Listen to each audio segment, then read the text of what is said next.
Buenos días a todos, vamos a hacer la bitácora número 9. Yo soy Emilio y él es Néstor.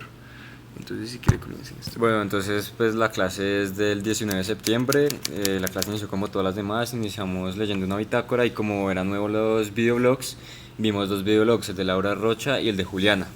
Se hicieron los respectivos comentarios de cada uno y pues se motivó a que hiciéramos nuevos videoblogs. Después el profesor pasó a explicar un experimento, el experimento de Milgram, sobre los peligros de la obediencia. Este era un experimento que se basaba en el juicio que se le hizo a Adolf Eichmann, el cual decían que, que tenían que ver hasta qué punto él seguía órdenes, porque todo lo que hizo, dijo que fue siguiendo las órdenes de su superior. Entonces el experimento lo que quiere entender es hasta qué punto pueden seguir órdenes los seres humanos. Exactamente, entonces hice una investigación después de esta guerra a las personas que han ejecutado estas atrocidades y querían saber si realmente habían hecho por obediencia o porque realmente les nacía hacerlo. Y realmente se notó que gran parte de este experimento lo hacían porque tenían miedo de no obedecer las reglas y tener consecuencias de esto. De igual manera vimos otro experimento de un profesor y un aprendiz, donde el aprendiz era un actor y el profesor se le decía que si el aprendiz daba una respuesta incorrecta debía darle una descarga eléctrica. Entonces querían ver hasta qué punto el profesor era capaz de darle descargas eléctricas sabiendo que esto podía inclusive darle la muerte al aprendiz. Y pues lo mismo se vio que la mayoría de profesores fueron obedientes con la orden que se les dio. Bueno, después de estos ejemplos comenzamos a ver las exposiciones de nuestras compañeras. La primera es que es el muestreo y es la selección de un grupo de personas que serán utilizadas para realizar el estudio determinado. Entonces se necesita determinar durante o después de la inmersión inicial. Se puede ajustar en cualquier momento de estudio, no es probabilística y no busca generalizar resultados. De igual manera se habló sobre la inmersión inicial a la que debemos estar. Tenemos que tener en cuenta el contexto, cómo recolectamos y analizamos los datos, los entrevistados, tomar notas y las impresiones, tener una muestra tentativa y los casos que nos interesan inicialmente. Así, ¿a cuántas personas debemos hacer el muestreo? Lo que dicen es que no es importante tanto el tamaño, pero debemos ser conscientes de lo que debemos manejar. Entonces deben haber tres factores determinantes: la capacidad operativa de la recolección y el análisis, el entendimiento del fenómeno y la naturaleza del fenómeno.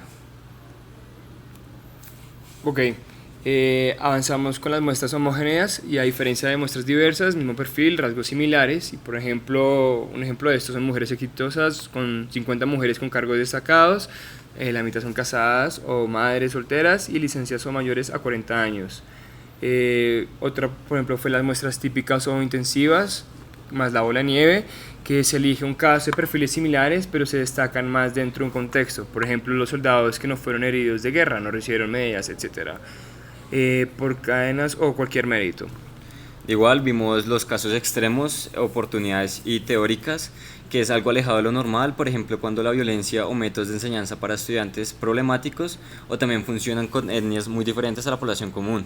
Se presenta justo cuando estamos realizando nuestra investigación. También vimos confirmativas, críticas y conveniencia, que la finalidad es sumar casos que hicieron que nuestra investigación desarrollara nuevas hipótesis o contradicciones. Son casos que debido a su relevancia no podemos dejar por fuera.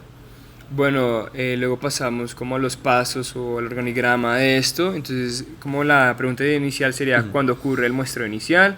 Luego se divide como en dos Tenemos ideas. por un lado antes de la recolección de datos y después de la recolección de datos. Entonces, antes sería cuál es la intención. Entonces, sería desarrollar diversas perspectivas, generar una teoría o hipótesis, o explorar un concepto, o describir un subgrupo o en profundidad. Y cuando es después de la recolección de datos, tenemos la intención de esta sería tomar ventaja de una situación o explorar para confirmar o desaprobar hallazgos iniciales. Así concluyó pues la primera exposición y luego pasó otro grupo a exponer sobre la fenomenología. ¿Qué es la fenomenología? La fenomenología es un acontecimiento que rodea un objeto. Está relacionado con el medio ambiente y cómo influye en el objetivo su exterior. Etimológicamente la palabra viene de fenómeno, que es apariencia, y logía, que es estudio. Entonces, ¿para qué sirve? Es una investigación directa, descripción de fenómenos, como las personas construyen su significado. Entonces tenemos ventajas y desventajas de la fenomenología. Primero, las ventajas. Profundiza el acercamiento con investigaciones, posibilita ir más allá de lo no comprobable, interroga las experiencias vividas y con la rigurosidad descubre el fenómeno. Y las desventajas tenemos manipulación o etnocentrismo, relativismo de la información, información dispersa, poca rigurosidad, mucho tiempo, escasa investigación y fallas en su aplicación. Después de esto, también el profesor nos dijo que hiciéramos un objetivo para ir practicando ya para nuestra salida de campo. El objetivo que nosotros redactamos fue Determinar hasta qué punto el ser humano sigue órdenes de una figura de autoridad, así estuvieran en conflicto con sus valores éticos por medio de un experimento cuantitativo de una población académica. Esto tiene un alcance explicativo y es del experimento que ya mencionamos anteriormente, el experimento de Milgram. Y de esta manera pues concluimos nuestro video ensayo de la bitácora 9.